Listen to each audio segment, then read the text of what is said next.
So Algorand versus Solana. Now I've noticed a lot of people like to pin these against each other, and that's for a reason. Like, they do have some pretty significant similarities. They both claim to solve the cryptocurrency trilemma. Now this video is going to battle them out, and I'm also going to show you my personal portfolio ratio of Solana to Algorand.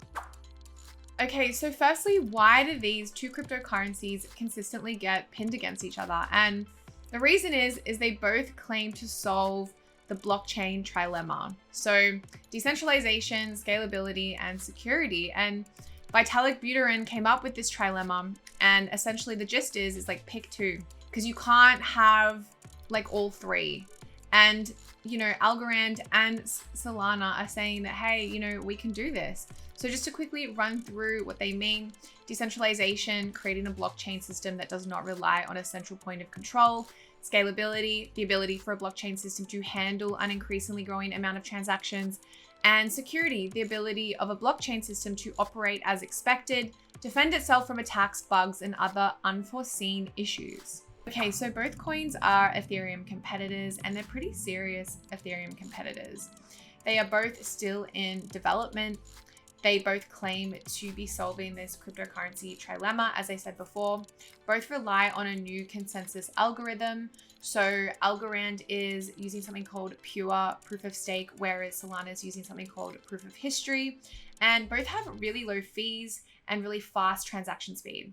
Okay, just to briefly summarize both coins against each other. So both definitely have capable, smart, and interesting founders. So Silvio Micali, he's an Italian professor, computer scientist, and mathematician. And Anatoly Yakovenko, he's an amazing engineer who's worked for Dropbox, he's worked for Qualcomm, and he came up with the idea for Solana during a caffeine-induced fever dream, which is pretty crazy. So Algorand is mostly backed by public institutions, whereas Solana is mostly backed by private institutions. As I said before, Algorand uses something called pure proof of stake, whereas Solana uses something called proof of history. And currently, Algorand plans on growing their transaction speed from 1,000 to 46,000 transactions per second, whereas Solana is already at approximately 50,000 transactions per second. Okay, so both coins have pretty different tokenomics. So let's analyze both of them. Algorand has a capped supply, so it's similar to Bitcoin. That's what makes it deflationary, is that the max supply of Algo is going to be 10 billion, which is minted at Genesis.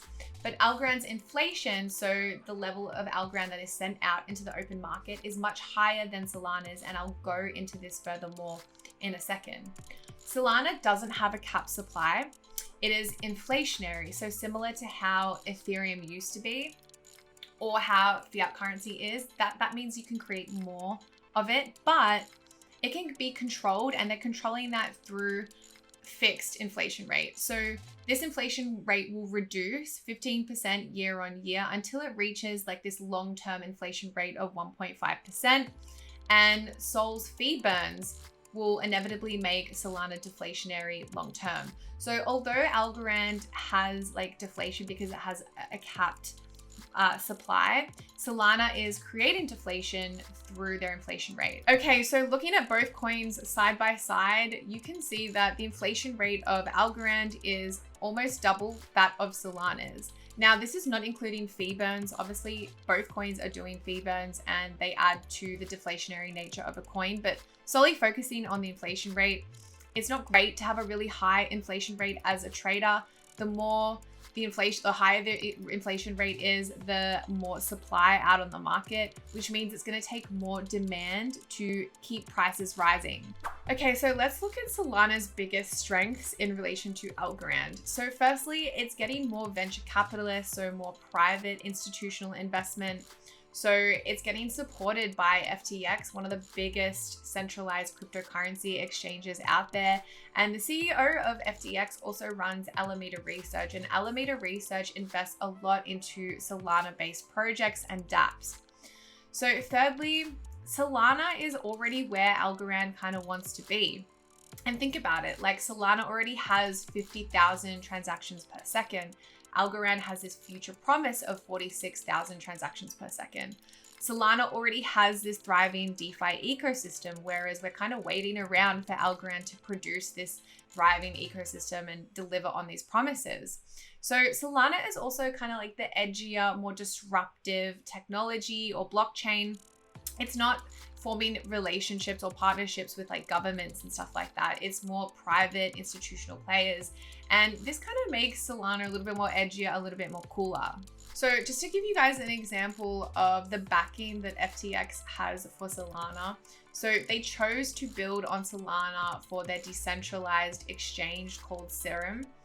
And they say that by building on Solana, the Serum Foundation is enabling the best of both worlds, centralized and decentralized, an exchange that is censorship resistant, non-custodial, and that is fast, inexpensive, and highly liquid. This is only possible because Solana enables Serum to run a club that updates every 400 milliseconds. So another example is Alameda Research backing the India TikTok rival Shingari. They raised $19 million. And this article says Shingari will use the funds to develop its popular short video platform and launch its social token on the Solana blockchain. There's no coincidences here. And again, so Solana dashboard Step Finance raises $2 million from Alameda Research and 3Commas. And this article says its investors are betting on Step Finance emerging as the front page of the high throughput Solana blockchain. The Solana ecosystem is backed heavily by Sam Bankman-Fried, Alameda's CEO, and also the CEO of FTX. Okay, let's talk about the strengths that Algorand has over Solana, starting with the fact that it's definitely the quiet achiever of the Ethereum competitors. Algorand is definitely less hyped, but that doesn't necessarily mean it's going to be any less successful. So that can be a leg to stand on when you're thinking of investing. More focus is on work and development by the team than behind marketing or like promotion. So a lot of time and energy has gone into promoting and marketing Cardano and Solana, but that hasn't really happened with Algorand. So more governments seem to be gravitating towards Algorand and more public sector interest overall seems to be happening. One of their biggest strengths, I think, is the fact that they're going carbon negative. Now, carbon negative is a step further from carbon neutral. Carbon negative means they're going to start removing carbon dioxide from the atmosphere. And if you're an environmentally conscious government or institution, well, Algorand's going to start looking very appealing to you. So Solana seems to be known for its transaction speed. Like that's why it's so notorious in the industry. But Algorand will soon be rivaling that transaction speed when it goes from 1,000 to 46,000. And also Algorand could gain worldwide adoptions for CBDCs. And while I don't necessarily agree with them because I think that they could be used as a mechanism for control, it has already begun with El Salvador and the Marshall Islands. And I'm going to go into that further in a second. But if it does gain that worldwide adoption, Algorand's going to have such a big use case. Okay, so coming to the Algorand website, we can see more clearly how they're partnering a lot with public sector figures. For example, El Salvador, they have signed an agreement to help them develop their government blockchain infrastructure. But not only that. So Algorand was chosen by the Marshall Islands to power the first national digital currency known as the SOV, which will circulate alongside the US dollar and help the Marshall Islands effectively operate in a global economy. So Algorand is also supporting the SIAE, which is based in Milan, which is basically a public sector copyright foundation that has launched 4 million NFTs on the Algorand blockchain, representing rights of nearly 100,000 creators. And lastly, Algorand is working with the Fondazione Uno Bordini, which is based in Rome, and the foundation is committed to supporting and implementing the activities of 5G in the investigation of the potential of artificial intelligence and the design and management of digital networks and services. Here we are, you've made it to the conclusion. So what are my final thoughts? Firstly, I think that both cryptocurrencies are optimized for different use case and both look strong in the long term in their current positions. I am not a blockchain maximalist. I don't think there's going to be just one blockchain that's going to dominate the entire world. I think there's going to be multiple blockchains, and they're going to be interoperable, and they're going to serve different use cases.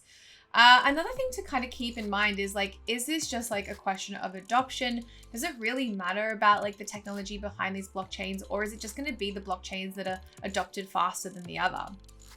Both have top-notch teams, both have great founders, both have hundreds of millions of funding, both are achieving this real worldwide adoption overall. However, there is more use case for Solana right now, especially in this bull run, than there is for Algorand currently. Like, I'm using Solana all the time. I'm buying NFTs specifically on Solana. I'm using Solana dApps. I'm trading Solana a lot more. And Solana also feels more disruptive to the current financial paradigm. I'm against CBDCs. So from a value standpoint, I'm more inclined to pick Solana over Algorand because I don't really want central bank digital currencies. So although I'm trading Algorand, I think like Algorand is like a great coin to be trading right now. Like, I'm more heavily invested in Solana, and I'm more heavily bullish for Solana over the long term. So if I had $1,000 to split between Solana and Algorand, this would be my ratio: 85% Solana and 50% Algorand. And the main reason for this is because simply Solana has more use case now. It has a thriving ecosystem now. As I said before, I'm utilizing their NFT marketplaces. I'm using their dApps regularly. That use case builds value for me. I'm still waiting on the promises that Algorand is going to deliver, and those promises aren't enough for me to invest heavily into it. So although I don't doubt the optimization of Algorand, this is my current ratio. And if you'd like to see a price prediction of Algorand, please look at the video above. Thanks, leave a comment, subscribe, and I hope to see you next time.